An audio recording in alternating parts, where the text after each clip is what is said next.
Hello, everyone, and welcome to How to Think. This is a channel where we show you how to come to conclusions through reasoning, through analyzing, good epistemology, so that way you know how to come to a conclusion as opposed to just being told what to think. Now, today is going to be really fun. I'm starting a new segment, new show. It's going to be called the Bible Contradictions Show. This will be the first episode of it.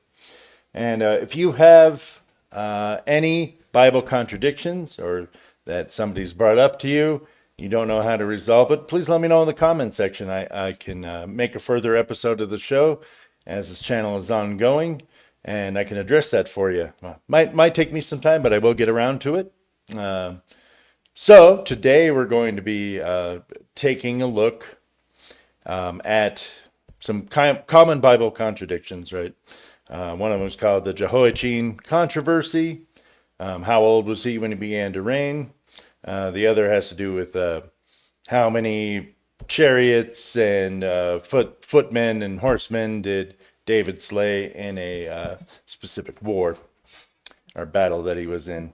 The reason this is important is the Bible does not contradict itself. It doesn't. Now, the problem is that people have this presupposition that somehow the manuscripts are messed up, somehow the translation process got screwed up. People are not, they're fallible, right? So the translators are fallible. People made mistakes in copying the manuscripts. People made mistakes in translation. So we have no perfect Bible. There is no final authority on the Word of God. We just have something that's pretty close. And so when they see things that appear to be a contradiction because of that presupposition, they think that, well, must have been something wrong in the Bible. And so then you get translators, you get all this, and they try to correct the Bible. You don't have to correct the Bible. You can actually look at it. You can see how it is consistent. I'm going to show you how to do that today with these verses, and it's surprisingly simple. Then I'm going to show you how people didn't do that and didn't look into how to actually find out how it doesn't contradict. They just said, oh, that's a mistake and we need to correct it. So I'll be giving you a look at that as well. So let's take a look at this. So this is episode 1 of the Bible Contradiction Show. Episode 1, Child Kings and Chariots and Horsemen. Oh my. This will be a look into 2 Kings 24:8 versus 2 Chronicles 36:9, and then 2 Samuel 10:18 versus 1 Chronicles 19:18. And here we go. Now, you see the little pictures on the side there. Well, we have a child king. We have a chariot there, and that's kind of a hint into how we're going to resolve some of this. So let's look. So, 2 Kings 24:8. Jehoiachin was 18 years old when he began to reign, and he reigned in Jerusalem 3 months. And his mother's name was Nehushta, the daughter of Elnathan of Jerusalem. Verses 2 Chronicles 36:9.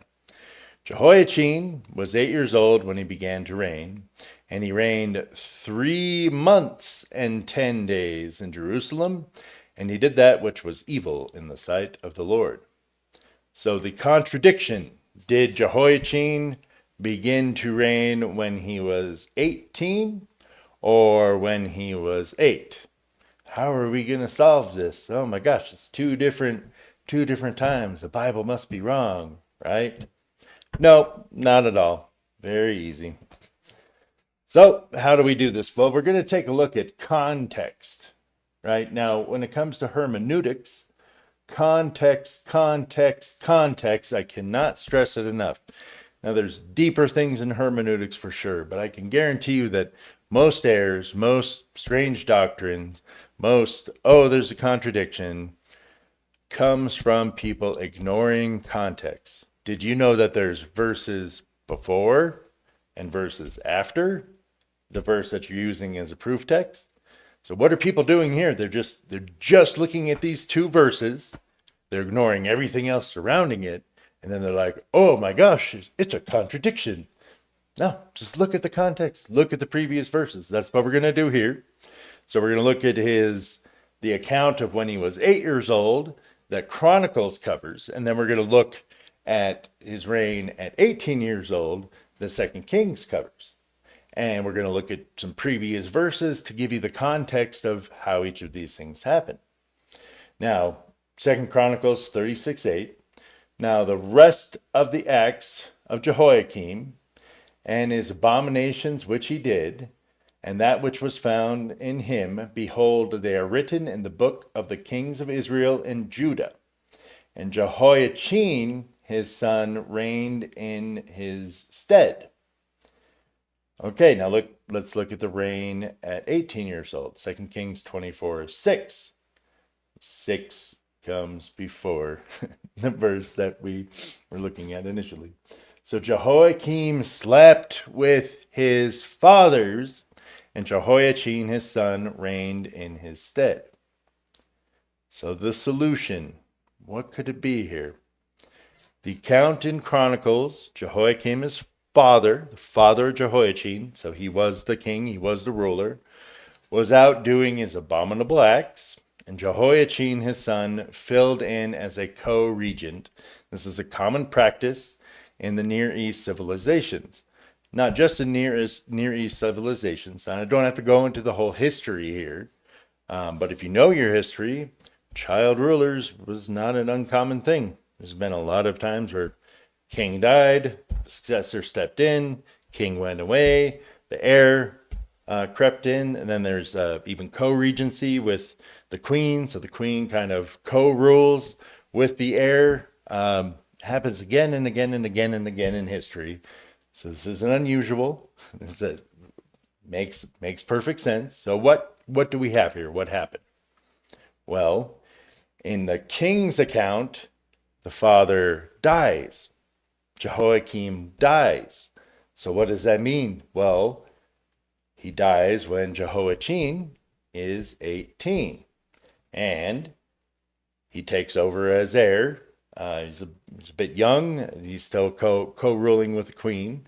But the account in Chronicles, Jehoiakim was off gallivanting, doing whatever it is. You can look more into it. It says you can look at it in the book of Kings of Israel and Judah. So in the Chronicles account, he's off gallivanting, and his son reigned in his stead when he was gone. So what is the answer to this?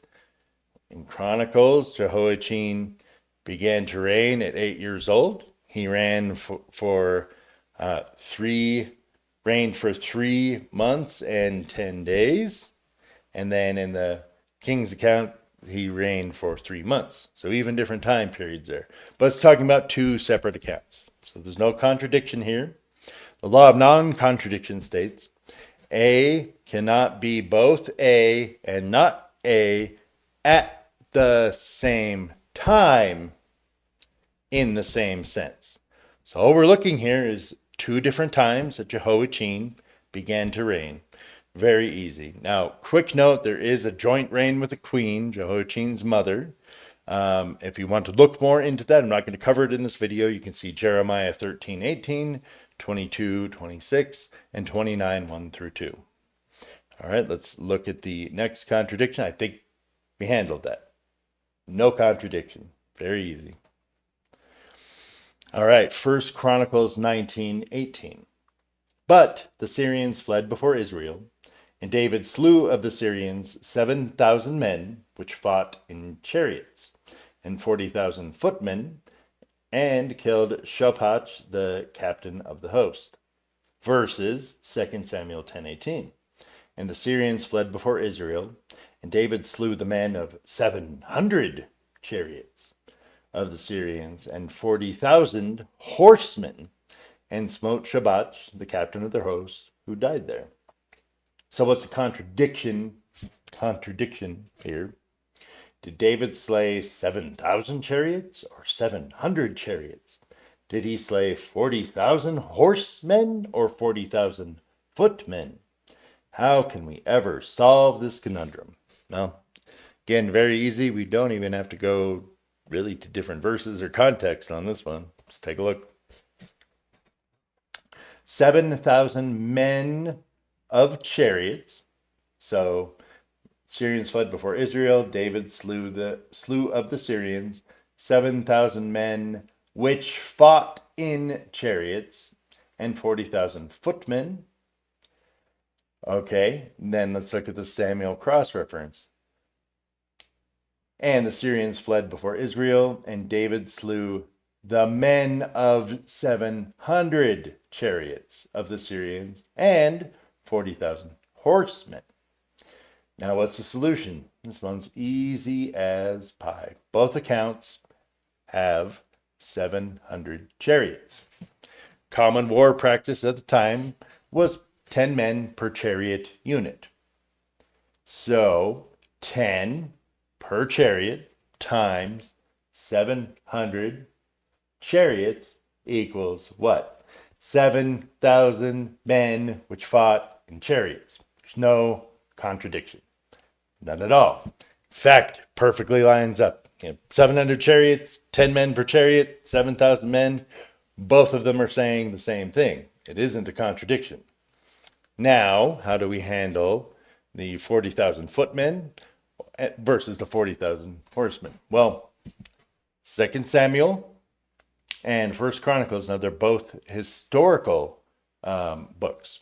They're recalling historical events which happened, but they are different accounts.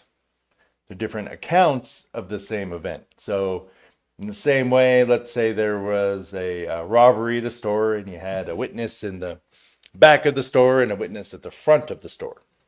Well, they're going to give you different accounts of the same events. Maybe the person in the back of the store didn't hear specifically what the robber was saying to the cashier, but the person at the front of the store behind the robber line heard that. So you're going to get some details that match, some details that don't. Now, how does this apply to this account? Well, since it's two different accounts, it's just giving two different sets of details. So, what's the solution? Both. David slew 40,000 horsemen and 40,000 footmen. So the entire army consisted, or well, not the entire army, but enough of them, right, accounted of 700 chariots, which were 7,000 men on chariots, accounted at least 40,000 footmen, and accounted of at least 40,000 horsemen. So whole unit of army, that's who was slain. And it's just giving different accounts of the same event. So there's, again, no contradiction. Didn't even have to go to any other scripture. You just look at the accounts. You look at the verses. You just look at what's written. You pay attention to it. You read it. You have some reading comprehension. You recognize things different are not the same. But you also can recognize, like I said, man of 700 chariots is the same as 7,000 men which fought in chariots if there's 10 men per chariot. Very easy to solve. Now, the next section, we're going to look at how, and it's interesting, right? I'm not a doctor. I'm not a theologian. I'm not a scholar. I haven't gone through tons of seminary school. I'm not an English major, like any of these things, right? I do have the ability to read. I do have the ability to reason. I am an autodidact, so I do study a lot on my own. But just amazing that all these scholars, all these seminary professors and people on the translation boards and language experts and doctors and all that, how was I able to figure this out?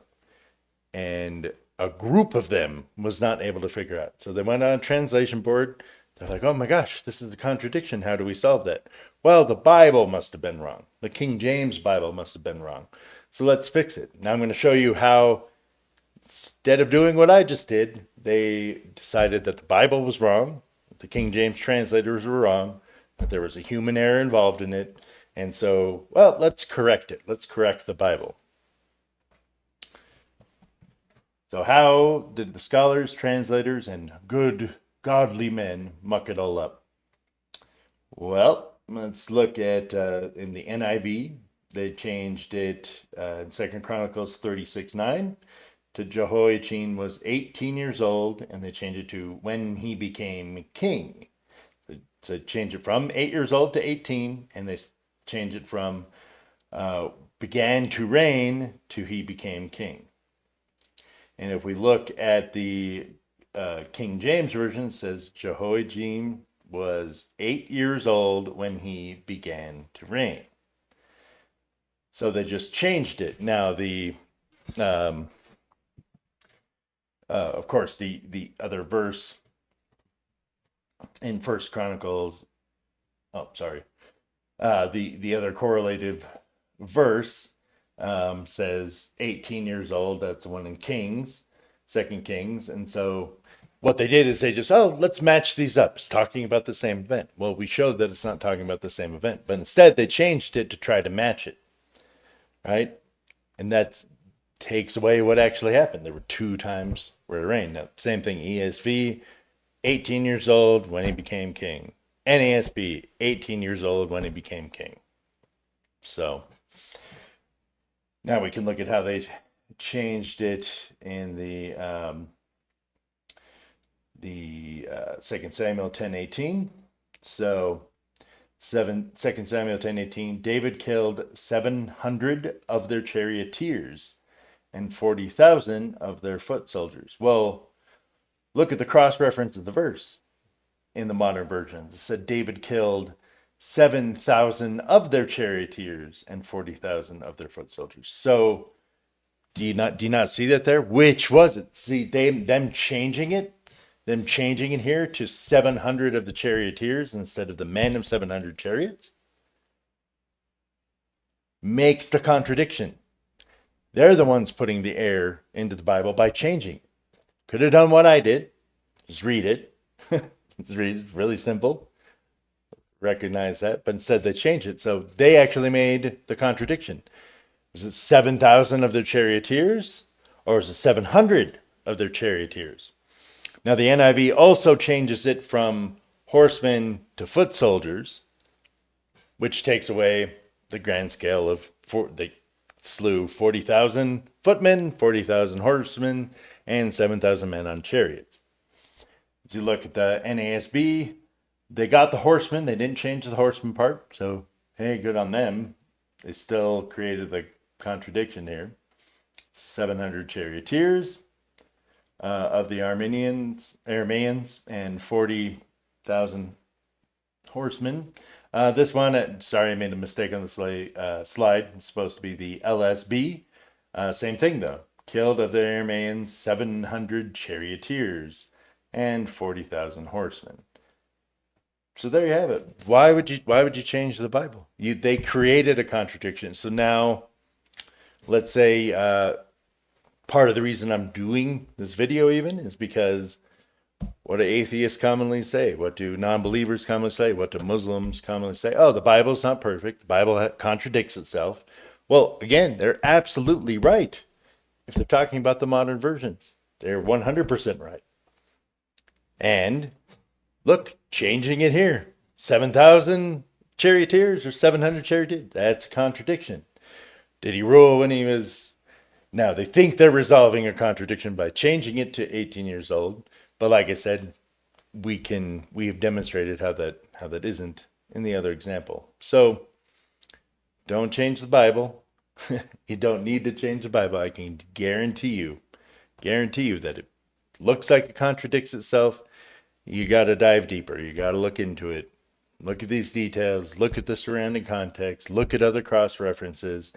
You'll find it out. You'll find out it's not in error. Now you might be thinking, well, Kurt, you're starting with the presupposition that the King James Bible is correct. It's not true. Not true, actually. I did start after I got saved at 37 at a King James only church. However, all I kept hearing was, the King James Bible, the King James Bible. Oh, it's the best Bible. Oh, it's the only Bible.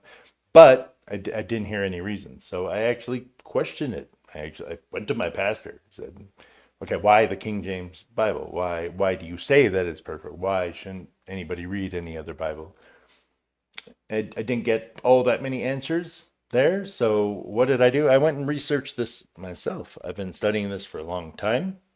I've been looking at it for a long time. I've been looking at all the research. So I don't have a presupposition that the King James Bible is correct. Through all of my research, through all of my study, through all of the examples, including things like this that I just presented to you, is how I came to the conclusion that the King James Bible is perfect. But I did not start with that presupposition versus starting with presupposition. There's no perfect Bible. They must be wrong. Hey, look, oh, that's an error. Let's correct it. Well, look, correcting it created a contradiction in the Bible. So you're giving ammo to the atheists, the Muslims, any of the naysayers to Christianity that the Bible isn't perfect. Didn't need to do that. Could have just done what I just did. Didn't even need to be translating it again. We have a perfect Bible. It's fine. Leave it alone, guys. In any case, I hope this was a blessing to you. I hope it demonstrated how these things are not a contradiction. Again, if you have any contradictions that you'd like to share with me so I can make a video on it, I can address it, just let me know in the comments section. Till the next time, God bless you. Please like, subscribe, and share. Have a wonderful day.